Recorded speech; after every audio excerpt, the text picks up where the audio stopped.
रात का कहर। रामगढ़ शहर में अभी गर्मियों का मौसम चल रहा था। साथ में स्कूलों की छुट्टियां हो गई थीं। इसलिए रामगढ़ शहर के इलाके खाली रख लग रहे थे, क्योंकि सभी बच्चे अपने मम्मी पापा के साथ कहीं ना कहीं घूमने गए थे। लेकिन राजू के साथ ऐसा नहीं था। राजू एक 8 साल का लड़का था। उसके मम्मी पापा इतने काम में बिजी थे कि उनके पास बाहर जाने का समय नहीं था। लेकिन इस बार राजू ने सोच लिया था कि वो भी अपनी दादी के घर घूमने जाएगा। उसने अपनी दादी को बहुत समय से नहीं देखा था, इसलिए उसने सोचा कि गर्मियों की छुट्टियों में अपनी दादी के घर जाया जाए।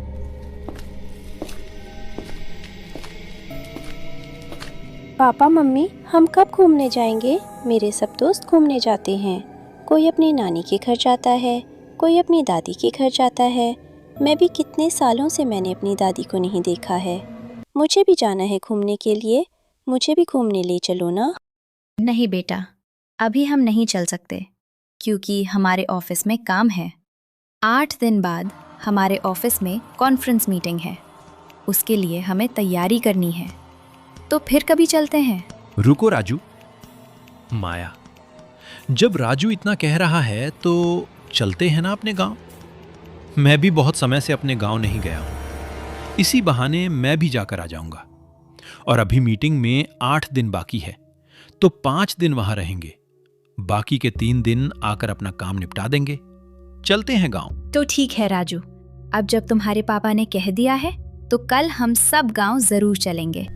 राजू खुशखबरी सुनकर अपने कमरे में वापस चला गया और उसके पापा भी उसकी दादी से बात करके कल आने की सूचना दे रहे थे। हमा कैसी हो? मैंने ये बताने के लिए फोन किया है कि मैं कल गांव आ रहा हूं। आज तूने बहुत दिनों बाद फोन किया। हाँ राजू, कितने दिनों से बाहर जाने की जिद कर रहा था। क्या सच? मैंने भी राजू को नहीं देखा है। अब मैं भी खेत के लिए निकलती हूँ। ठीक है। अगले दिन वो सब जल्दी उठकर अपनी गाड़ी में बैठकर गांव के लिए निकल गए। राजू अपने पापा से बार बार पूछ रहा था कि गांव अब कितनी दूर है। उसके पापा भी कह रहे थे, हाँ बेटा, शाम तक पहुंच जाएंगे। राहुल के पापा उसकी दादी की बात से थोड़ा चिंतित थे, क्योंकि उन्होंने फोन पर भी थोड़ी बात की थी और कुछ कहते कहते रुक गई थी। गांव पहुंचते पहुंचते शाम हो गई थी। राजू अपनी दादी के साथ बैठा अपनी स्कूल की बातें उन्हें सुना रहा था। तभी उसके पापा वहां पर आए।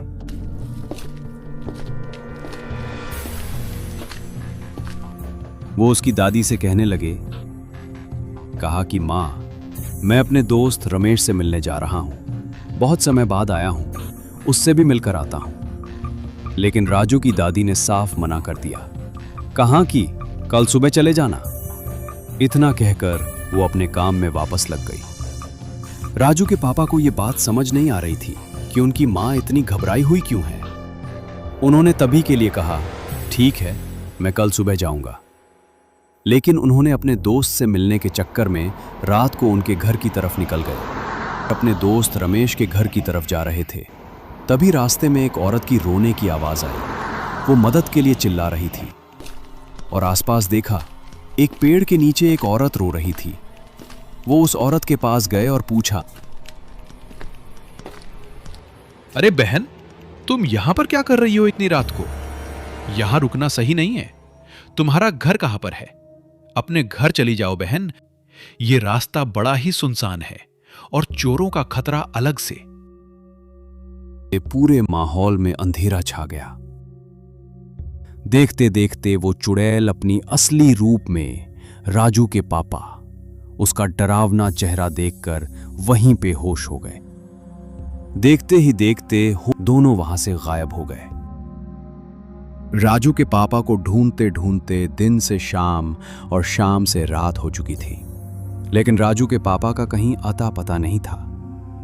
अब ये बात साफ हो गई थी कि राजू के पापा उस चुड़ैल के कब्जे में हैं, जो उस रास्ते पर जाने वाले सब लोगों को अपने कब्जे में कर लेती हैं। इसलिए गांव वाले भी रात को अपने घर से बाहर नहीं निकलते थे। लेकिन राजू के पापा को यह बात पता नहीं थी। सब लोग हार मान चुके थे, लेकिन राजू ने हार नहीं मानी। उसने सोचा कि रात को ही अपने पापा को ढूंढेगा। राजू रात को अपने घर से चोरी चुपके बाहर निकल गया। रात को जैसे वो रास्ते पर गया तो उसने एक औरत के रोने की आवाज सुनी, लेकिन राजू उसके सामने नहीं किया। वो पेड़ के पीछे छुपकर देखने लगा कि वो औरत कर क्या रही है। देखते देखते वो औरत एक चुड़ैल में बदल गई और कोई घर की तरफ जाने लगी। राजू भी उसके पीछे पीछे उस घर में जा पहुंचा जहां राजू के पापा और सब गांव वालों को रखा हुआ था।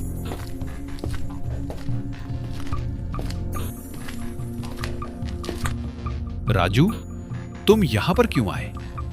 तुम्हें नहीं पता है कि यह चुड़ैल कितनी खतरनाक है? उसने मेरे अलावा कई लोगों को दूसरे कमरे में बंद कर रखा है। राजू, तुम चले जाओ यहां से। तभी वो चुड़ैल बोली, अरे बच्चे, तू यहां आ तो गया, लेकिन वापस जाएगा कैसे? मैं तुझे अब इन सब लोगों के साथ यही कैद कर दूंगी। राजू को उसकी दादी की बात याद आई। उसकी दादी ने उसको हनुमान चालीसा सिखाई थी। तभी राजू जोर जोर से उस घर में हनुमान चालीसा बोलने लगा और चुड़ैल वही देखते देखते भस्म हो गई। वो चीखने लगी, चिल्लाने लगी। देखते देखते पूरे माहौल में अंधेरा छा गया। अगर आपको हमारी कहानी पसंद आई हो तो इस वीडियो को लाइक और चैनल को सब्सक्राइब जरूर करें। इस कहानी को बनाने में 10 दिन लगे हैं, इसलिए चैनल को सब्सक्राइब जरूर करें। Thank you for watching.